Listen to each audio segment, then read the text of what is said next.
My name is Doug, and this is Leaving the Dream.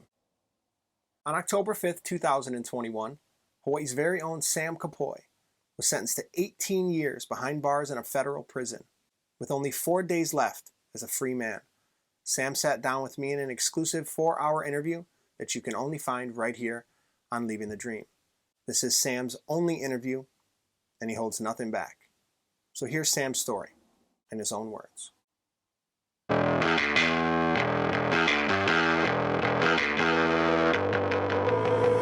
Oh, from the ashes I will rise. No satisfaction without the fight.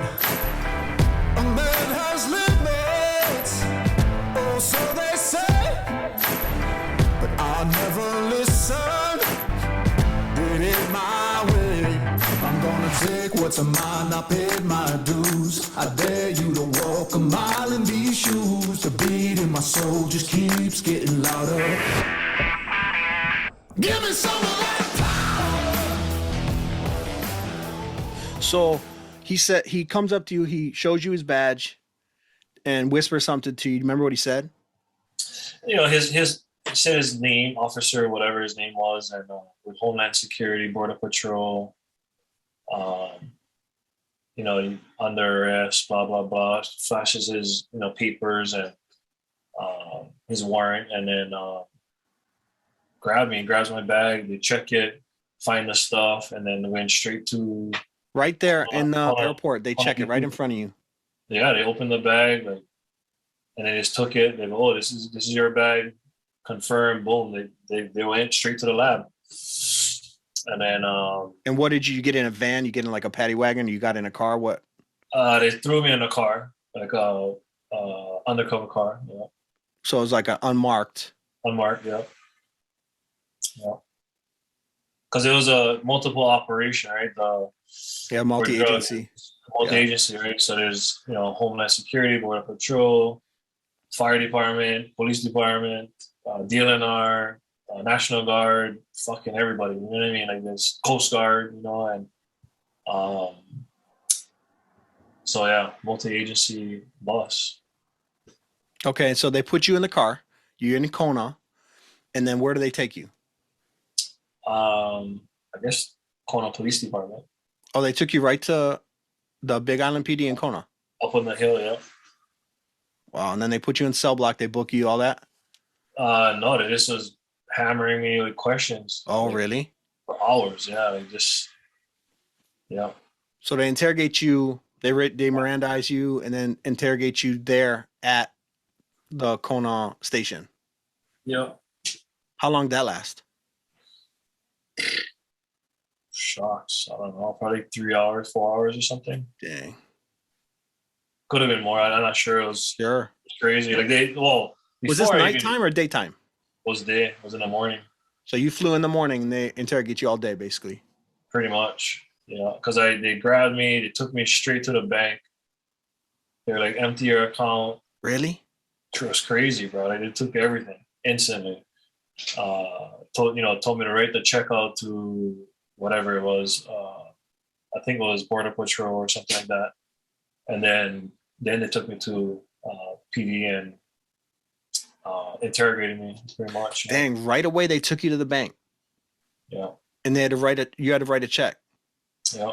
How much what do they tell you? They say take it all out?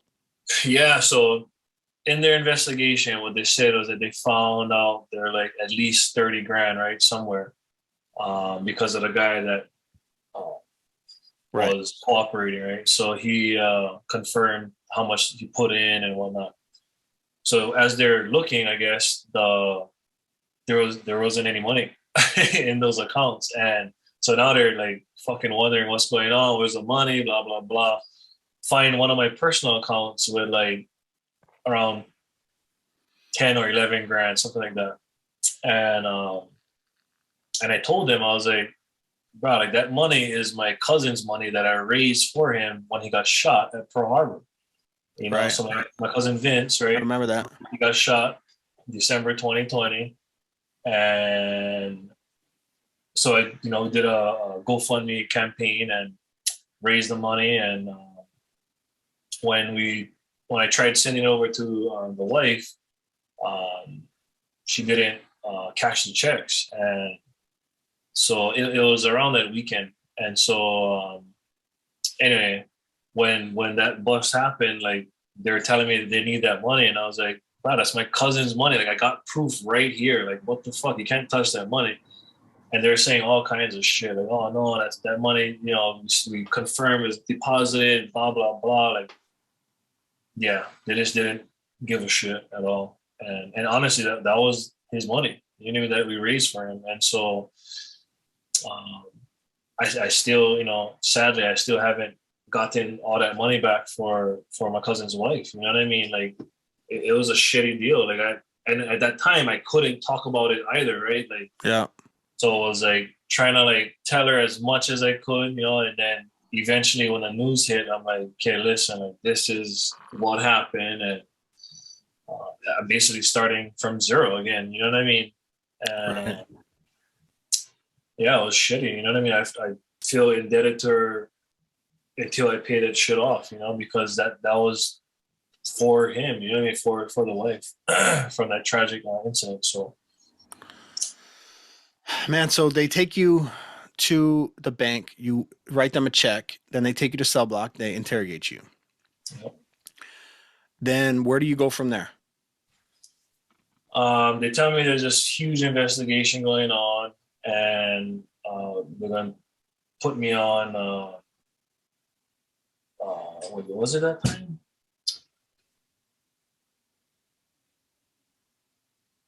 Oh, yeah. So they released me, and they did release you. They released me because they wanted more information and whatnot. They was trying to squeeze whatever they could out of me, right? And because from Kona, they instantly went to my house. I was living in Macau, and they just so they interrogate you there. Then you guys, they fly with you. They flew me back to Oahu. No, they told me I had to book my own ticket. Like, how's that shit? So I booked my own ticket. And that was the thing. At the bank, when they're telling me, just leave enough money so you can make your ticket and this and that. And I'm like, what? Like, bro, they made you fly? They made you pay for your flight? They made me pay for my shit. I'm like, what the fuck? Like, bro, you just took everything from me. You know what I mean? But, yeah, it was ridiculous, bro. So anyway, we get here to Oahu, and then how long before your wife and family found out? Like, you know what I mean? You got picked up in Big Island in Kona. Did they let you call somebody right away, or? They waited all the way till I got to the airport. Then they gave me my phone. Well, here you go. Make a call to your wife. And what does that sound like? Like, what do you say in that phone call, dude? Pissed. One, because I wasn't answering. You know what I mean? I was just like, what the fuck? Where the fuck are you? Oh, because she expected you home already. Right. Yeah. And yeah, of course she was worried and stuff, and because we had the family tracker thing on the phone, right? And she's just wondering why the hell the thing just disappeared. You know what I mean? So she just was worried and whatnot. And I just told her, like, bro, that's it. Don't worry, I'll be home soon. And I'll talk to you later. You know what I mean? I couldn't. They wanted to. They was waiting to grab the phone away from me. You know what I mean? Like, yeah. I tried walking away, like, to make whatever, and try to tell her whatever, but never really worked. Right. She was like, babe, I'm okay. I'll be home a little bit. Don't worry. Pretty much. Yeah. Just so she's not standing on the porch. You know what I mean? Yeah. Yeah. Well, when I flew back, I had to, to pick me up, went to the Pearl City Police Department, waited there for a little bit, and then went straight down to my house in Macau. And they asked me a bunch of questions if I still had stuff there. If I had any weapons, and so they're like, oh, you just be truthful because this thing's going to be worse if you're not, and because they got all these other statements from who knows who, at that time. At that time, I didn't know yet, but all that statements can be used against me apparently, and so yeah, I just tell them whatever they wanted to know, about what else stuff I had and the rifle that I had, and so they just grabbed everything and then they left. Like, this is pressing crazy. So they left and you stayed there. Yeah, they interviewed me. They they were telling me that there's a larger investigation going on, and then they're trying to interrogate my wife, and then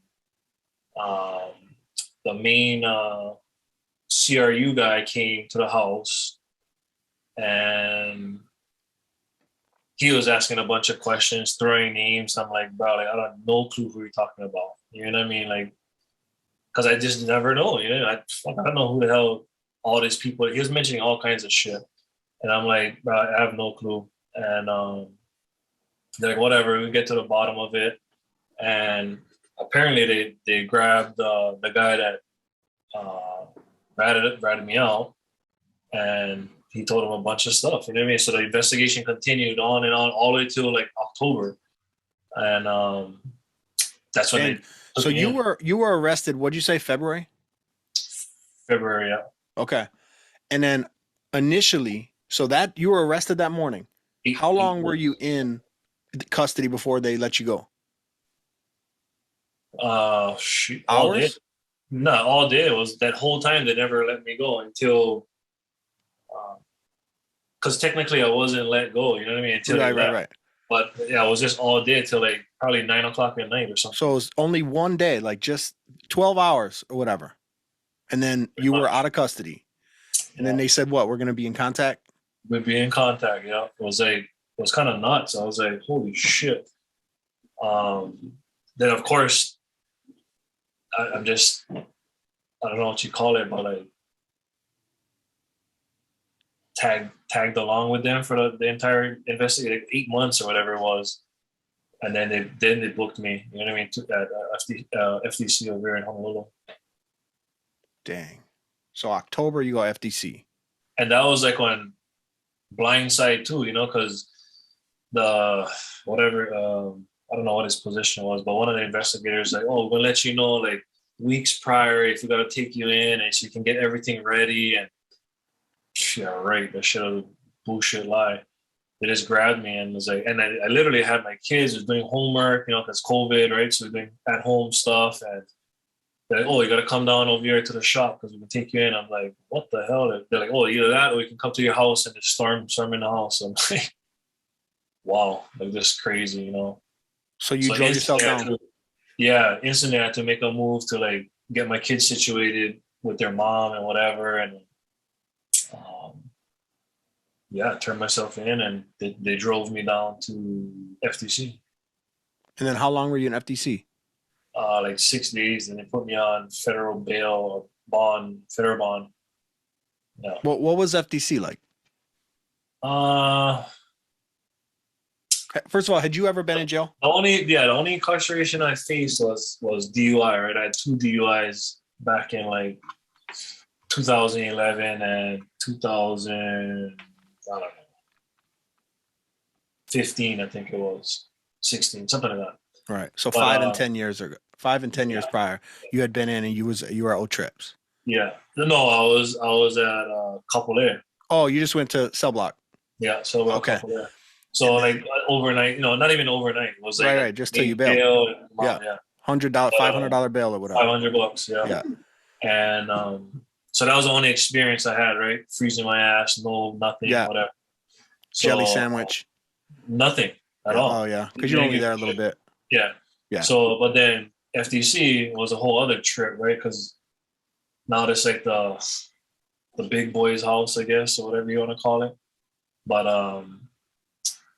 go in there, they swab your nose, check the COVID, strip you down, give you whatever, change of clothes, and then with a bag of jelly sandwich. Yeah. And how long does booking take? How long was I there? Probably like hour? 2 hours maybe, or less. Oh, really? Yeah, towards the last. Then they put you in a cell. And then they because of the quarantine thing, I was in my own cell and chilled there the entire time by myself. How many? You said 6 days? Yeah, 6 days I think it was. Bro, what's going through your mind at FTC? Yeah, so it was crazy, bro. Like I was having some vivid dreams, to say the least. So it's like, because one, it's a new space, right? And then two, I'm in a space that technically I don't really gotta worry about nothing because there's nothing I can do about it, right? Outside. So a lot of the stuff that runs through my mind daily, like whether it's like ideas or concepts or whatever it is, like the processing in there was like more clear, I guess, in a way. Like it was just the alone time and I guess self-seclusion time that my body or mind needed. I don't know. It was trippy, but I did have vivid dreams every single night, like random shit. And then of course the reading and the writing was like super intense because I had that time to just do that. You know, wake up, eat, read, write, eat again, read, write, use the bathroom, bathe, and then go sleep. Like that's just the regular routine, right? And it was trippy because I've heard of it growing up, you know, people that experienced that, and just to imagine myself and then eventually being there, experiencing it myself was like a trip. It was like I don't even know how to explain it. It was just a trip. Like you cannot believe that this shit happened and it's happening. You know what I mean? Like, yeah, I don't know how to explain it. And did you know that you're going to be getting out on bond, or No, like, I never. did you probably at this point, are you thinking this is where I'm staying? I never know nothing. Because I don't know what the process is or was or whatever. So they just grab me, throw me in, and say I never heard from nobody until the guards is like, "Hey, you got a call? Oh, your lawyer." Like just that's it. You know what I mean? Like there's no like processing or fuck. There's nothing. You know what I mean? Like I just got thrown in there. And then when I got to talk to my lawyer, she was explaining whatever is happening, and then yeah. Then the process went on with sentencing and whatnot, and them trying to get a date, and then they waited and waited, which of course I was thankful for. Like they waited over a year for sentencing, you know. So is it a shock when you get the bond? It was. Did you have to go to court for that, or was it like you just get notified that they're going to let you out on bond? Yeah, so technically it was court. It was over the phone. The judge was on the phone, had a call with her, because he got you in this like the processing cell, right, down at the booking area for all phone calls. I mean, that's the only experience I had. I don't know if there's something different, but from what I heard, they transport you to the federal court. They do that, but because of the COVID thing, they had everything was all over the phone.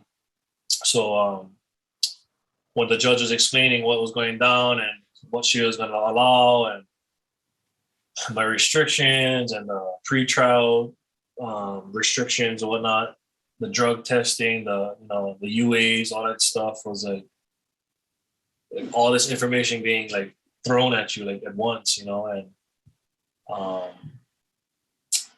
yeah, it was pretty crazy. So like when that time came when she was the judge was saying that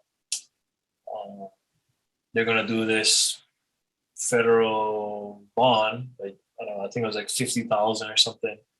You got to stay clean and be good and all this shit, and or else, right? You get taken back in, and then you got to pay the 50. And so on a $50,000 bond, what does that mean for people to understand how bond works?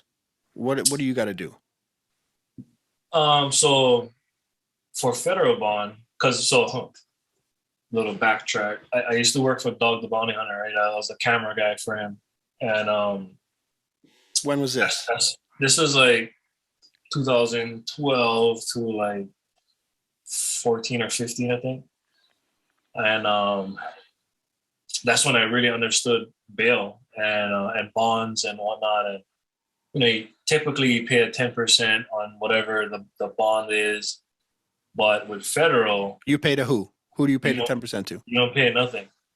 So they just tell you federal bond 50. I mean, it could go up to like 500,000 or whatever.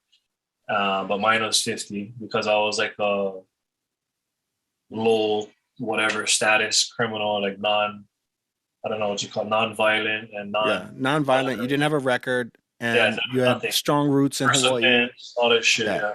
So because of that, it was like I got the lowest bail or bond amount. You're a low escape risk, and you don't have, Yeah, all of that. Yep, exactly. So because of that, they gave me that low amount, and I thought I would have to come up with 5%, 10%, but they didn't. You know, it was just be good or else. That's really what it was. So it's basically just semantics. They just say 50,000. Yep. And then I think it's just like a scare tactic. You know, like give you a number, and then if you mess up, this is what you're gonna pay, kind of thing. That's how I. Well, normally, how does it work? How you worked with a bounty hunter, which they deal with bond all the time. And as a police officer, I don't deal with that. The Hope warrant comes out, it's $20K. Yep. I go scoop them up, and then I go grab a copy of the warrant, and I make my reports or whatever. So somebody gets picked up on a 20,000 Hope probation warrant. How does that work? What do they got to do? They got to raise 10%. And who do they pay that to? Yeah. So if you approve for bond, right, for bail, by the judge, right, the bail agents, they go and they ask the judge, like, you know, put my name on here. Here's the paper. No worry, I get them if this guy can run, right?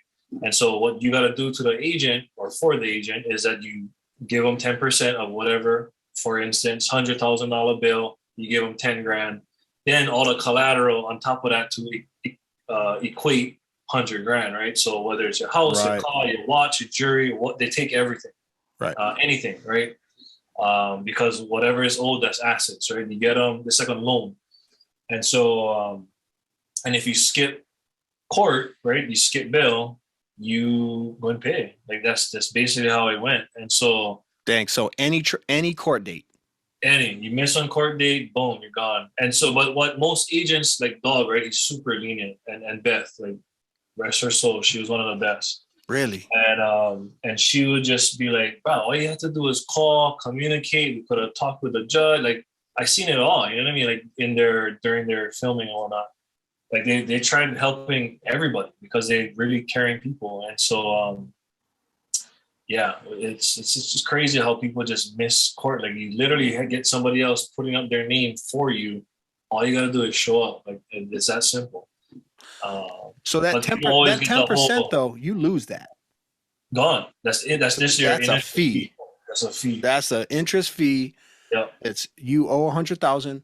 You're going to give us 90,000 in collateral or 100,000 in collateral, and then we're going to take that 10%. That's our payment for you for your freedom until sentencing or until the case is over or whatever. Yeah. Yeah. And you said Dog and Beth they actually cared, huh? Oh yeah, they're the best, bro. They took care of everybody. Even the crew that we worked with. Like, really? Yeah, they're solid. Wow, I never talked to anybody that knew them.